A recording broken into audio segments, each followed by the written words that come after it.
Shalom, sahabat BSJD yang dikasihi oleh Tuhan Yesus Kristus.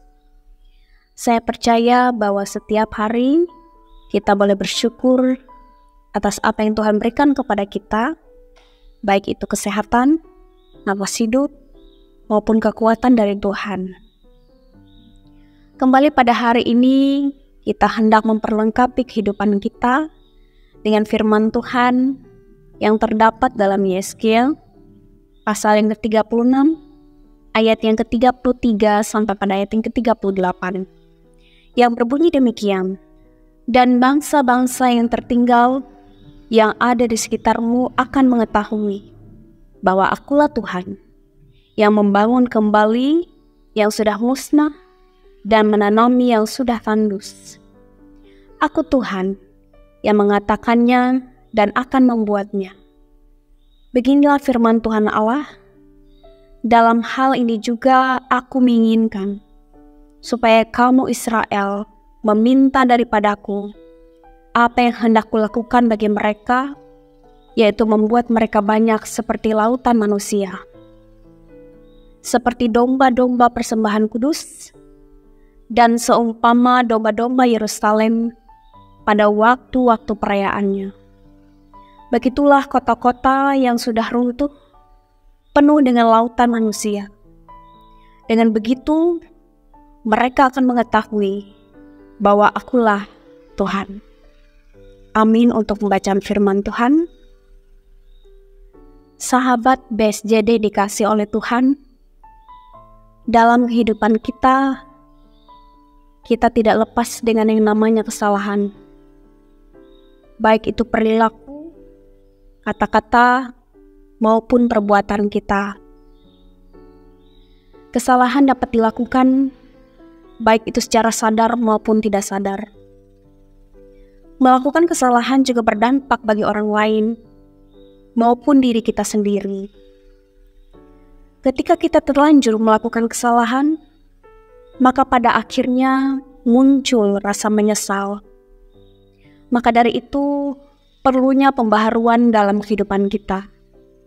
Artinya, perubahan yang baik, sehingga kita tidak lagi melakukan yang namanya kesalahan.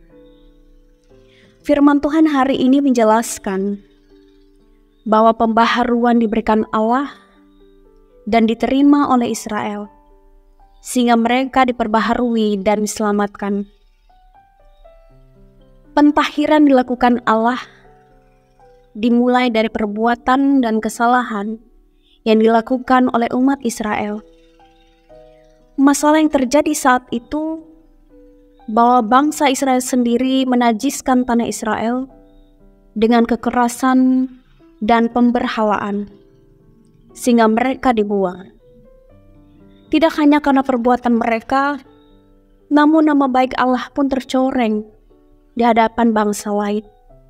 Hal ini menjadi perhatian bagi Allah dan bagi Israel. Perbuatan Allah bukan berarti karena perbuatan baik dan ketaatan yang dilakukan oleh Israel, namun karena Allah ingin menguduskan namanya kembali. Dalam hal ini, Tuhan mau supaya Israel meminta pemulihan kepadanya, supaya Israel juga mengakui kesalahan dan mengakui tindakan keselamatan dari Allah. Pentahiran yang dilakukan Allah yakni membuat kota-kota didiami lagi dan reruntuhan-reruntuhan akan dibangun kembali.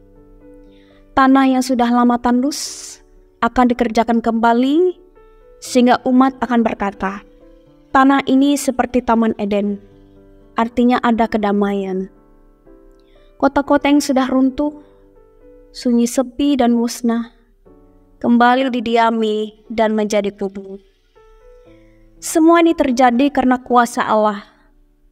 Bahkan bangsa-bangsa lain pun akan mengetahui bahwa pembaharuan atau pentahiran ini semata-mata dilakukan oleh Allah. Bukan karena hebat dan spesialnya bangsa Israel, tapi semua karena kebaikan Allah dan semata-mata karena Allah ingin menguduskan namanya kembali. Karena ketika umat dihukum, maka Allah dianggap tidak menepati janjinya yang bertentangan dengan kekudusannya. Karena di dalam kekudusan Allah ada kebaikan, kesetiaan, dan kesempurnaan. Apa yang dilakukan Allah adalah dalam rangka memulihkan namanya yang sudah dinajiskan oleh dosa umatnya, agar kembali dikuduskan dan dimuliakan. Jadi, pemulihan Israel di sini utuh, termasuk tanah dan kesuburan. Tetapi kuncinya adalah pembaharuan hati Israel, dan pembaharuan itu dikerjakan oleh Allah. Melalui firman Tuhan, kita menyadari bahwa Allah terus bekerja untuk memperbaharui umatnya, sehingga kita menjadi alat di tangannya. Allah terus bekerja menyatakan kasih dan kuasa-Nya dalam setiap kehidupan kita. Oleh karena harus ada kesadaran untuk merespon kasih-Nya. Pembaharuan bukan semata-mata karena pekerjaan kita, melainkan karena kasih karunia Allah. Kini kita adalah umat yang percaya dan dimampukan dan selalu siap untuk diperbaharui, taat dengan firman, dan melakukan berbagai perbuatan bijak. Saat kita merasakan pembaharuan dari Allah, maka sepatutnya kita harus bersyukur dan memuliakan Tuhan dalam setiap kehidupan kita. Maka pada akhirnya, kita akan mendapatkan pemulihan yang sejati dari Tuhan dan menjadi berkat bagi sesama kita. Tuhan Yesus memberkati. Mari kita berdoa. Ya Tuhan Allah kami, terima kasih atas firman-Mu.